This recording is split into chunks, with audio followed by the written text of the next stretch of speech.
Welcome back. I'm David Gura. Washington is still abuzz over the latest indictments in the Russia investigation, but that is not the only political news this week. There is, of course, the Playmate payoff detailed in the New Yorker magazine, Mitt Romney's return to politics, not to mention the looming deadline on immigration as March the 5th nears. There's a lot to cover here with Eddie Glaude. He's an MSNBC contributor and chair of the Center for African American Studies at Princeton. Ryan Williams is a GOP strategist, deputy press secretary for Mitt Romney's 2012 presidential campaign. And Wende Osefo is Democratic strategist, professor of education at Johns Hopkins University. Eddie, let me start with you and that article that I mentioned in the New Yorker this week. Just read a quick excerpt from it if I could here. This is about Karen McDougal, a former Playboy Playmate, alleged here to have had a relationship but with Donald Trump before he became president. What the author of that piece writes is her account provides a detailed look at how Trump and his allies used clandestine hotel room meetings, payoffs, and complex legal agreements to keep affairs, sometimes multiple affairs he carried out simultaneously, out of the press. What do you make of that article in the context of what we've read about President Trump so far? Well, it's the latest example of Trump's questionable moral character.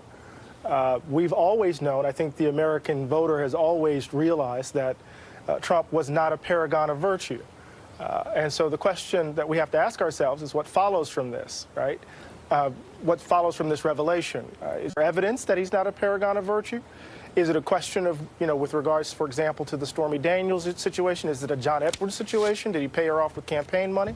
Or is it a question of whether or not Trump is open to being compromised, right? Is he open to being leveraged in particular sorts of ways because of these backroom dealings? Or is it another point of entry? I'm giving us all these options. Is it another point of entry to thinking about his questionable character, which would lead him to and perhaps engage in questionable activities later on? Wendy, let me turn to you, arena. if I could here, and just ask sort of how this changes the narrative for you. What we've read here, Eddie Glaude, they're bringing up that this is the latest in a very incremental story here. Is something different with this report?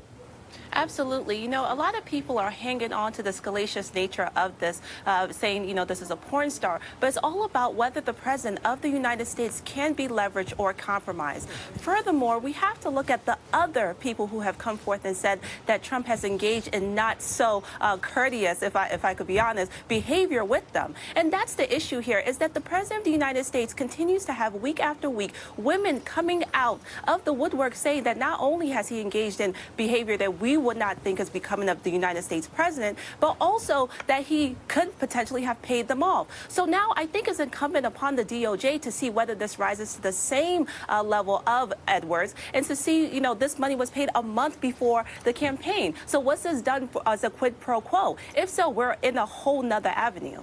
Ryan, I want to ask about your former boss here announcing this week that he intends to run for a Senate seat out in Utah. I think we have a little bit from the ad that he prepared announcing that decision. Let's see if we can watch a little of that. Utah welcomes legal immigrants from around the world. Washington sends immigrants a message of exclusion. And on Utah's Capitol Hill, people treat one another with respect. That moment in that ad, I think, was so interesting, Ryan. Mitt Romney's not on camera for the bulk of that ad, most of the 2 minutes of it, but he is on camera for that statement in particular about immigration. I wonder what your sense is of the role that Mitt Romney's playing here as we head into 2018. How much of an outsider is he here in the Republican Party? Well, Mitt Romney is a statesman. He's a leader in the party. He's someone who ran on a platform in 2012 that talked about respecting legal immigration and expanding it. So this is nothing new from him. But certainly the world has changed, and I think the governor is seeking to join the Senate as a person who could bridge the divide, not just between the two parties, but kind of heal the rifts within the Republican Party. He's a man of great character.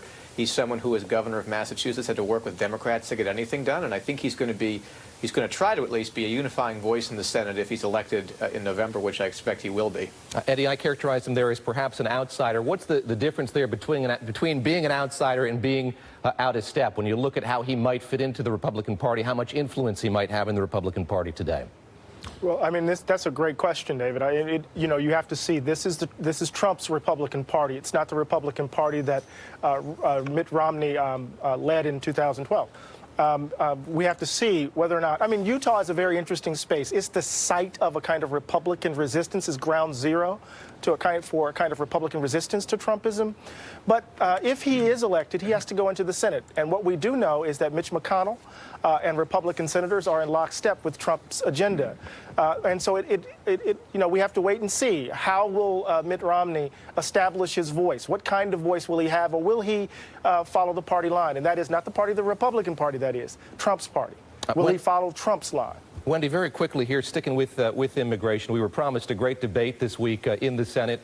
4 versions of an immigration bill were debated, not as vociferously as many people thought they were. What's your takeaway from that as we head here to March the 5th?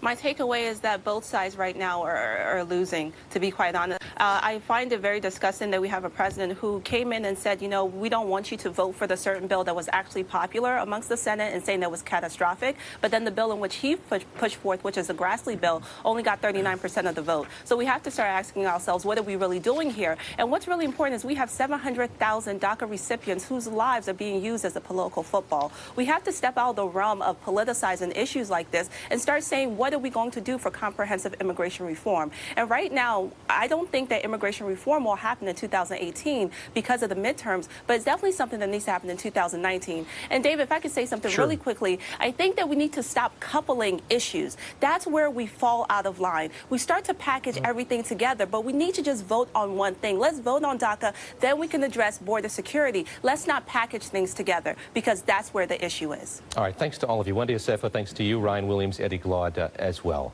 In Russian Influence, we center